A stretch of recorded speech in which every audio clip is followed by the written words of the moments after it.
São os 8h18, o ministro das Comunicações está aqui conosco, o Gilberto Kassab, e vamos perguntar agora sobre a pasta dele. Por enquanto falamos de política. Estamos aí com uma greve anunciada dos Correios, mas que não se sente muito na prática, porque as agências continuam abertas. Mas tem um movimento por trás disso aí que pode ainda evoluir, né? Nós temos uma certa experiência nisso. É verdade, Zé Paulo, um tema muito importante se abordou aqui, até porque os Correios é uma das empresas mais admiradas e queridas pelos brasileiros. E hoje, numa situação muito difícil. Quando nós assumimos a pasta e o comando dos Correios foi entregue ao deputado Guilherme Campos, hoje não é deputado, que faz um extraordinário trabalho, ele está propondo e fazendo o que tem que ser feito, que tem que ser muito duro. Tínhamos um buraco de 2 bilhões de reais por ano. Quer dizer, é impossível. O governo não tem dinheiro, não tem nem 50 milhões de reais para cobrir qualquer rombo nos Correios. E eu tenho sido muito franco com os sindicatos, com os funcionários, que se nós não zerarmos esse déficit, vai sim caminhar para a privatização. Eu não estou dizendo que se zerar não vai caminhar. Aí é uma outra discussão. Mas eu assumi um compromisso, e eu sou de honrar compromisso, que eu seria um aliado dos funcionários em não defender a privatização por hora, para que fosse essa discussão feita num outro contexto, num contexto racional, desde que eles fossem parceiros na solução desse déficit.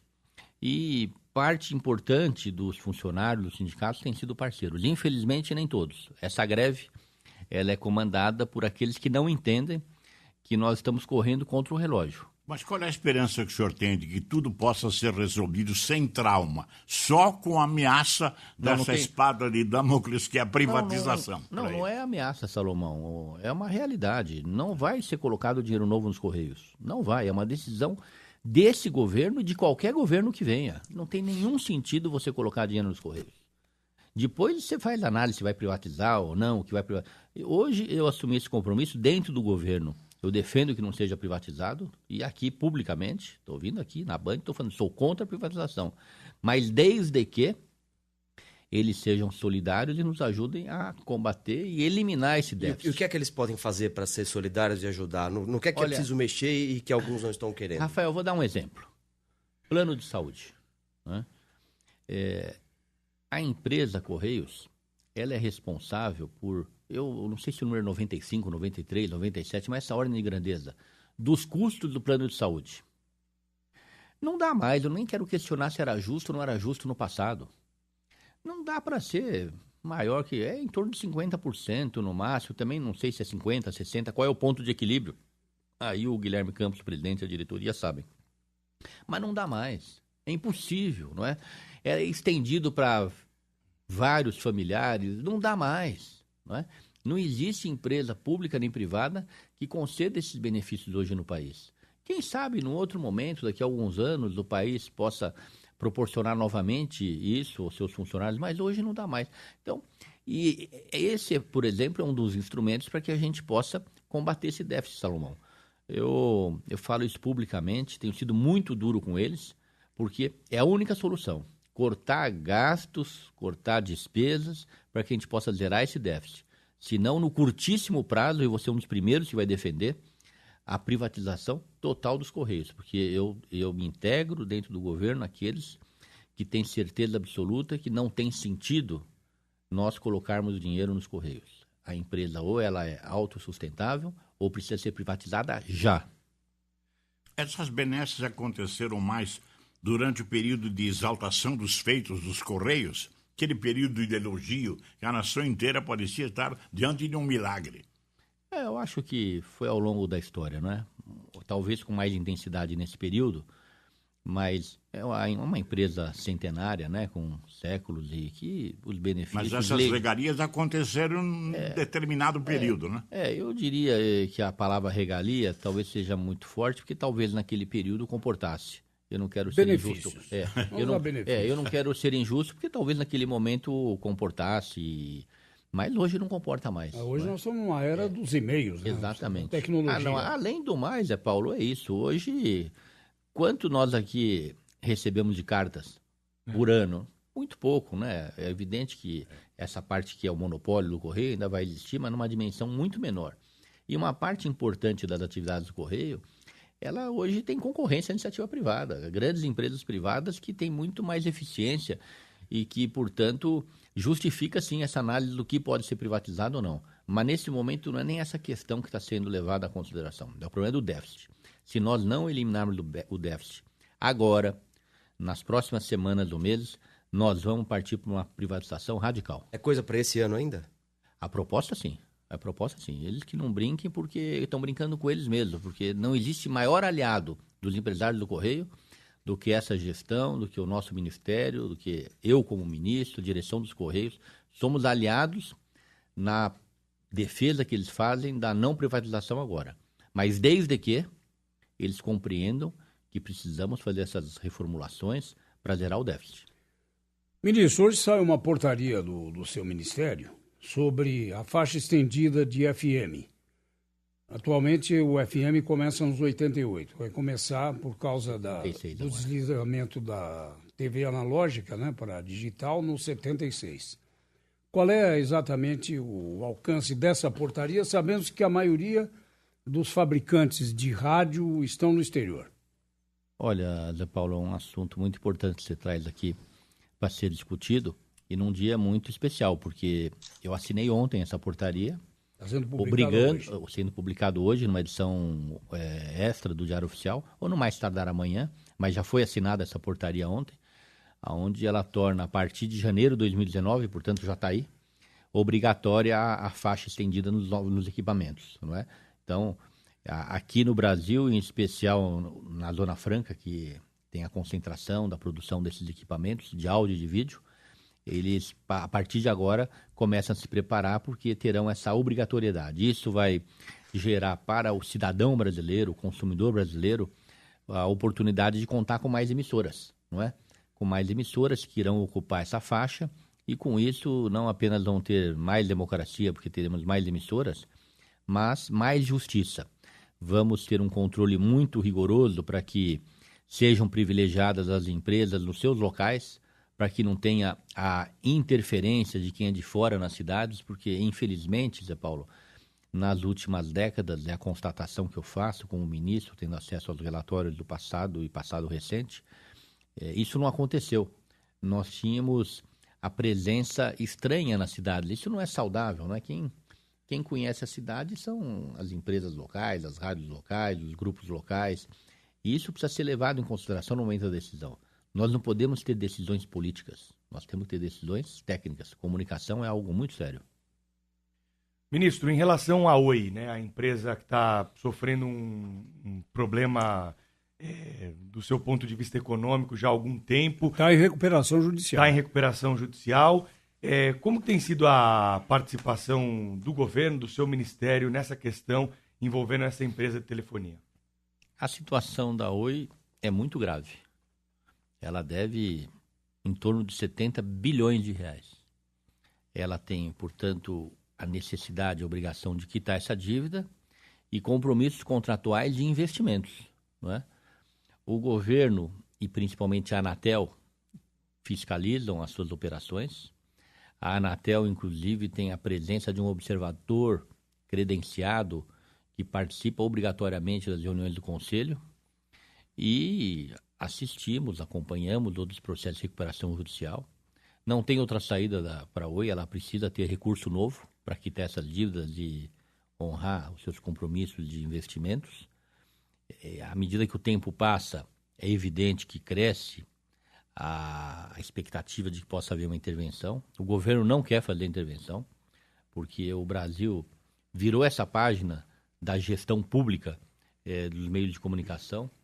Todos nós, quando nos recordamos do governo Fernando Henrique, ou dos últimos 30 anos, lembramos de algumas políticas públicas que foram bem-sucedidas no país. E duas que são muito destacadas é o Plano Real, é algo que veio para ficar, que transformou a economia do país. E outra é a privatização das telecomunicações do país, também muito bem-sucedida. Hoje o Brasil nada deve a nenhum país do mundo no que diz respeito a seu sistema de telecomunicações. Portanto, a intervenção seria voltar o tempo, porque é a presença do governo à frente de uma empresa enquanto ela não seja solucionada novamente. Então, não queremos. Mas estamos nos preparando, porque temos a obrigação de fazer essa intervenção caso seja necessário. Mas nós esperamos que a Oi, o mais rápido possível, encontre esses recursos, ou os seus controladores colocando recursos próprios nisso, se eles tiverem, ou trazendo um parceiro para compartilhar o comando da empresa e esse parceiro traga os recursos necessários. Mas nos preocupa muito, nós temos milhares de cidades no Brasil que têm a operação única e exclusiva das comunicações feitas pela Oi, o que aumenta a responsabilidade do Estado, e por isso estamos muito atentos e também muito preocupados. Ministro, qual é o risco que corre com esse quadro de dificuldades da Oi, que a empresa hegemônica mantém ainda mais a sua hegemonia? Qual é a empresa hegemônica? Eu acho que não tem nenhuma dúvida. Não, não tem, não. Não tem. Não tem? Não tem. Porque a Oi é a maior operadora nacional. A Oi é a maior. Porque ela não é grande em São Paulo. Nós tem chineses interessados. Nós aqui em São Paulo, né? Ficamos com o sentimento que a Vivo é muito forte, o grupo... Pois é, eu acho... Não é. Não? É evidente que não. Na Norte, Nordeste só tem Oi, Minas Gerais... A Vivo tem e são grupos sérios, a própria Oi Toda faz um vez trabalho... que se oferece uma vantagem, as outras acabam seguindo a Vivo. Por isso que fica estabelecido assim... As comunicações hoje são globalizadas, Salomão. Nós caminhamos para ter no mundo inteiro 4, 5, 6 grandes empresas operando no mundo inteiro. Porque o custo para investimento é muito alto, a tecnologia muda muito e à medida que muda, daí são novos investimentos. Por exemplo, vamos pegar aqui a telefonia móvel. Nós ainda estamos colocando 2G e 3G em algumas cidades e já estamos pensando em 5G. Então, e essas que ainda nem acabaram no 2G já estão no 5G. Então, a cada projeto são bilhões, trilhões de investimentos. E não tem empresa, e daí é no mundo inteiro.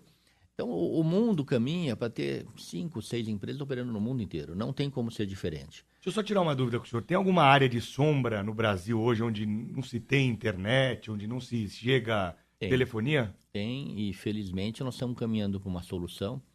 O Brasil, há 3 meses atrás, lançou o primeiro satélite de propriedade do governo, através da Telebrás, uma empresa vinculada ao nosso ministério. Esse satélite que vai começar já a operar experimentalmente daqui a 45 dias, ele está capacitado para levar a banda larga, a internet, de qualquer canto do país, com a presença de uma simples anteninha que vai custar R$1.000. Nós fizemos um acordo com o Ministério das Defesas, já disponibilizamos 30% da capacidade de satélite para o Ministério da Defesa, que tem por objetivo, com o uso dessa capacidade, de monitorar 100% das nossas fronteiras. Isso vai melhorar sensivelmente a qualidade do combate ao tráfico de drogas e o contrabando. E ele diminui... De armas também. E ele diminui a necessidade da expansão daquele programa de rede por fibra, de levar internet por fibra pelo país? Não, porque essa antena, Rafael, ela tem um raio de abrangência de alguns metros, não sei se é 80, 70 metros, mas a partir da antena, você pode, através das fibras, levar para toda a cidade. Então, a distribuição local seria por fibra ótica. Se você quiser... Então, continuando. Então, o Ministério da Defesa. Depois já fizemos um convênio com o Ministério da Educação. Com isso, a Telebrás vai proporcionar ao Ministério da Educação levar a banda larga a qualquer equipamento de educação em qualquer município, qualquer estado ou equipamento da União. E a mesma coisa da saúde. E agora nós estamos na fase de convênio com o Ministério da Agricultura. A agricultura vai ser muito mais com a iniciativa privada do que com a área pública, saúde, educação, defesa da área pública, para fortalecer a agricultura de precisão. Nesses pontos que o Pedro citou agora, que não tem nada de internet, você pode levá-la e com Põe isso... antena... Põe antena, chegou a banda larga, a internet, com isso você leva a agricultura de precisão às regiões mais distantes do país. Então, é uma transformação grande que a partir de janeiro estará acontecendo no país para dar oportunidade, qualquer canto do Brasil, qualquer cidadão brasileiro, contar com a banda larga, contar com a internet. Comunicações é tão forte que a gente chama o ministro de ministro das comunicações. Só que antes de comunicações, o ministério dele envolve ciência, tecnologia, inovação e aí vem comunicações. Tem tempo para ciência e tecnologia e para inovações, ministro? É verdade, Zé Paulo. São 2 ministérios, né? E hoje nós estamos vivendo a fusão dos dois ministérios. Felizmente deu certo a fusão, mas ficou um ministério bastante grande. E é correto, porque eram muitos ministérios e fica quase ingovernável, né? Porque é um presidente só, não tem sentido. Com isso você tem economia, não é? É só um chefe de gabinete, é uma estrutura jurídica, é uma estrutura administrativa, é mais eficiência. Então foi correta a fusão, as coisas estão funcionando bem. É evidente que, em especial, essa área de ciência e tecnologia tem, da nossa parte, uma atenção muito grande, muito especial na questão dos recursos, porque um país não supera a crise em lugar nenhum do mundo, do ponto de vista econômico, se não investir em ciência, em pesquisa, em inovação. O caminho para qualquer país sair de uma crise é investir em ciência, em pesquisa, em inovação. E, felizmente, no ano passado, a equipe econômica foi muito sensível a essa aspiração do setor, não é? Endossadas por nós. E eu espero que nesse ano de 2017 também tenha o mesmo comportamento. Faltam esse ano de 2017 2 bilhões e 200 milhões de reais para atender, no mínimo, o setor. O governo tem mostrado que talvez consiga corresponder a essa expectativa. E para o orçamento do ano que vem, 1 bilhão e 200 milhões de reais. São 100 mil bolsas de estudo, são milhares de projetos financiados que não podem ser paralisados, Zé Paulo. Como é que você vai parar uma pesquisa? Depois você vai retomar, não é? E esse é um mercado em que o mundo está todo muito atento, né? Se eles percebem que aqui nós não estamos valorizando os nossos melhores cérebros, vem um americano, um alemão e Rafael, na hora leva embora, né? Quebra o país. E não são muitos recursos. Nós estamos falando aí de um orçamento extremamente baixo, né? E na medida que a nossa economia se recuperar, nós temos que aumentar a dimensão desses investimentos, né? Porque economia precisa ir bem, mas pesquisa, ciência, inovação precisam de recursos. O orçamento desse novo ministério não chega a 10 bilhões de reais, o que é algo bastante modesto diante da necessidade do país. E nós não podemos deixar de contar com esses recursos. Eu sempre digo isso, mas seja o presidente Temer, seja o ministro Meirelles, o ministro Diogo do Planejamento, até o presente momento, eles têm conseguido dar o suporte necessário para que as ações nesse campo da ciência, da pesquisa, da inovação, para que as ações não sejam paralisadas. O CNPq tem um trabalho extraordinário junto ao desenvolvimento brasileiro. Não há nada lá que possa ser parado. É um prejuízo para o país muito grande, não é? Então, nós temos essa responsabilidade de ser porta-vozes de algo que é fundamental para a retomada do nosso crescimento. As universidades, as suas pesquisas, não é? As importações para os nossos projetos não podem ser paralisadas. Você joga não apenas recursos que já foram investidos, mas o tempo investido. E isso não tem preço para um país, não é? Seria um crime com o país a ausência de recursos necessários para a continuidade. Não estamos falando nem em projetos novos. E para evitar a evasão de cérebros também. Além do mais, tem gente saindo aqui, não é brincadeira. Salomão, essa evasão de cérebros quebra o país. Quebra o país, nos faz ficar dependentes, não é, Zé Paulo? Nos faz ficar menores, não é? E isso é extremamente prejudicial à nossa independência como nação e à recuperação da nossa economia. Ministro, o senhor acha que a Anatel voltou a desempenhar o papel para qual ela foi originalmente criada, que é mediar a relação entre o concessionário e o público, o consumidor? Ela é formada por quem? Ela é formada só por gente? Essa era uma crítica feita não só à Anatel, mas a outras agências, formada quase que exclusivamente por gente do mercado, que deixava uma empresa do setor e ia para a Anatel, para a Agência Nacional da Saúde, enfim, para outras agências de governo. Como é que o senhor classifica hoje o trabalho da Anatel? É muito triste ter visto no passado a politização das agências. Eu, felizmente, e com apoio do governo, no que diz respeito à Anatel, que está sob a nossa esfera de atuação, nós até agora fomos bastante felizes e contamos com esse apoio governamental e do presidente da República. Nós encaminhamos 2 nomes para ser conselheiros. O primeiro é um técnico que já tinha sido ministro das Comunicações, o Juarez Quadros, e que hoje preside a Anatel. E o segundo, quando surgiu mais uma vaga, é de um concursado da Anatel, não é?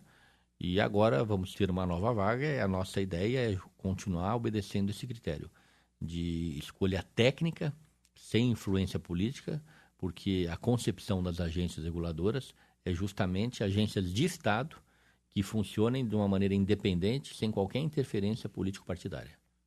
Estou querendo mudar a Lei Geral de Telecomunicações, né, ministro? O senhor acha que essas mudanças que estão sendo discutidas lá no Congresso são positivas ou o senhor vê algum risco nessa mudança?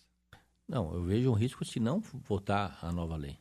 Está dizendo para o Salomão agora há pouco que nós temos 4, 5, 6 grandes empresas no mundo. E se nós não mudarmos essa lei o mais rápido possível, elas vão deixar de investir no Brasil. Essa lei geral, Pedro, ela ainda está na fase do orelhão, onde essas empresas são obrigadas a instalar o orelhão no país, não é? E hoje está muito esclarecida essa questão da lei geral, da necessidade da sua reformulação. A Câmara dos Deputados já aprovou, o Senado caminha para sua aprovação e ela é fundamental. Nós estamos correndo contra o relógio, porque essas empresas elas vão deixar de apostar no Brasil com investimentos que sejam importantes se nós não tivermos essa reformulação urgente.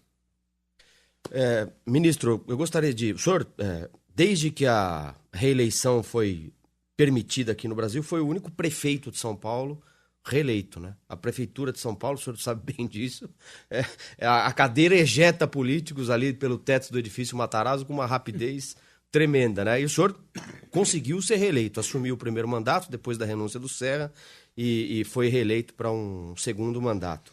E essa semana nós falamos bastante aqui depois de uma decisão favorável à sua administração no caso da Controlar, da inspeção veicular. Eu gostaria que o senhor falasse a respeito dessa decisão judicial e se o senhor acha, se já conversou com o prefeito Dória, eventualmente, se ele tem intenção de restabelecer aquele serviço. Olha, Rafael, primeiro foi muito gratificante ser prefeito de São Paulo. Eu nasci em São Paulo, sou apaixonado pela cidade de São Paulo, minha vida é em São Paulo, minha família é em São Paulo, estudei sempre em São Paulo. Eu já tenho, infelizmente, já algum tempo de janela na vida pública. Eu já fui tudo na cidade, na vida pública. Eu fui vereador, secretário municipal, vice-prefeito, prefeito 2 vezes. E conheço a cidade muito bem. E tenho humildade para entender que ao longo dos 7 anos que eu fui prefeito de São Paulo, fui 3 quando assumi no lugar do Serra, e depois me reelegi para mais 4. Nós fizemos muita coisa. Acertamos muito, erramos também, é natural em qualquer gestão, mas o saldo foi muito positivo. Eu, quando caminho pela cidade, é muito gratificante ver tanta coisa que a gente fez. Em relação à inspeção veicular, eu tenho e sempre tive e continuo tendo muita humildade para conviver com essas questões vinculadas a denúncias, inquéritos, porque faz parte da vida pública e a gente precisa ter humildade para entender que precisa estar disponibilizado para saber suportar isso. Eu sempre tive muita confiança no programa da inspeção veicular. Estudos da nossa universidade aqui, a Universidade de São Paulo, mostravam e continuam mostrando que o principal problema de São Paulo, um dos principais problemas é a poluição. E na poluição, água, visual, a poluição do ar é a principal poluição que afeta a vida das pessoas. Você, Rafael, vai viver menos, você vai ter menos anos de vida por conta da poluição. E 70% dessa poluição vem dos carros. E era um programa de muito difícil implantação. Tanto é que há 20, 30 anos, todo prefeito querendo ir não conseguia, por falta de coragem. A verdade é essa. É difícil para uma pessoa vir aqui e falar: eu vou obrigar daqui para frente os carros a fazer inspeção veicular todos os anos, E depois, com o tempo, é lógico, como qualquer programa dessa dimensão, você tem divergências. Um quer que faça assim, outro assado, mas o importante era implantar e depois você vai aperfeiçoando. Eu, do ponto de vista moral, posso afirmar a vocês que é um programa, em relação à minha participação e da minha gestão, irretocável, um programa muito importante, foi muito bem implantado e, do ponto de vista contratual, legal, sem nenhum, porque nós tínhamos uma equipe jurídica com pessoas muito experientes que davam toda a retaguarda para a sua implantação. Agora, o grande problema da inspeção veicular é que ele precisava ser mais amplo, né? Envolver o estado todo e não apenas a capital, porque só os carros licenciados... Essa sempre foi a crítica que eu fiz aqui. Sim, mas era um primeiro passo. Só os carros licenciados em São Paulo, capital, é que passavam por essa inspeção. Eu, como prefeito, fiz na cidade. Eu acho que o governador, qualquer que fosse ele, deveria fazer isso no estado também, mas o problema da poluição mais grave era na cidade de São Paulo mesmo, nas grandes cidades. Agora fica essa questão, né? Um programa legal, a concessionária vai trabalhar pelos seus direitos. Eu acho Para a justiça, né? certeza. Contra a administração anterior. O Né? senhor tinha a convicção de que o exemplo seria logo seguido pelos municípios aí da Grande São Paulo? O Zé Paulo tem razão, eu não digo nem no estado de São Paulo inteiro, mas na região da Grande São Tem Paulo... um projeto na Assembleia, né, já parado há algum tempo, que prevê a inspeção veicular obrigatória nas regiões metropolitanas, aqui da capital, na Baixada, em Campinas. É inevitável, Rafael, inevitável. É um programa que mata as pessoas, a poluição, todo mundo sabe. Isso ia obrigar a indústria automobilística a fazer projetos mais, né, preocupados com a questão da poluição. Mas já está fazendo. Já, né? é lógico, mas é por conta da inspeção veicular, porque as pessoas estão atentas à questão da poluição. E a bicicleta? Foi o senhor que implantou Também essa onda aqui em São Paulo, né? E aí foi desvirtuado, né? Não, mas foi desvirtuado, porque realmente passou a ser abusivo. Ela, ao invés de ser apoio à mobilidade, aos ciclistas, passou a interferir na vida da cidade. Nós começamos a ver espalhado com tinta vermelha todas as ruas da cidade de São Paulo, onde não tinha nenhum sentido você ter ciclovias. Eu falo uma pessoa e uma gestão que implantou as ciclovias, implantou as ciclofaixas, mas você tem que ter critério numa cidade como São Paulo. Tem que ter critério. Eu vejo aí depoimentos de pessoas que moram em ruas, que tem lá a tinta vermelha espalhada, e não passa nenhuma bicicleta por dia. Às vezes fica o dia inteiro, o morador conta. Olha, hoje passou 2 bicicletas aqui. É um absurdo. Uma faixa que podia ser ocupada para estacionamento, para ônibus, para veículos. Então, o que faltou foi critério. Defendo as ciclovias, defendo as ciclofaixas, mas com critério. Nós estamos falando de uma cidade que tem 12 milhões de habitantes, não tem nenhum sentido. Mas, infelizmente, a administração anterior não entendeu que ser prefeito e administrar uma cidade como São Paulo não é apenas discurso. Tem que ter critério, tem que ter coragem, não é? E tem que ter eficiência. O senhor toparia de novo fazer uma campanha para criar um partido político ou parou pelo PSB? Não, O senhor ia criar aí o PL, né? Não, o PL é um partido... Recriar, aliás. Quando nós criamos o PSD, a legislação permitia a sua criação e é um partido que, felizmente, deu respostas em termos de consolidação. Os outros partidos que foram surgindo, as pessoas falam, aí é a inspiração do Kassab, porque ele foi fundador do PSD.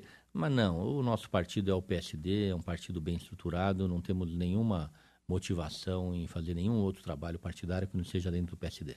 Muito obrigado ao ministro das Comunicações, Gilberto Kassab, que hoje esteve aqui conosco no Jornal da Bandeirante Gente. Até uma próxima aí, que seja mais próxima do que foi essa aqui. Obrigado, Zé Paulo. Muito feliz de estar aqui revendo vocês, todos amigos, e mais do que isso, amigos da cidade e do país, com serviços relevantes prestados à cidade. Eu fui prefeito de São Paulo e eu convivi muito com vocês, com a competência que vocês têm de acompanhar a cidade, criticando, elogiando, batendo.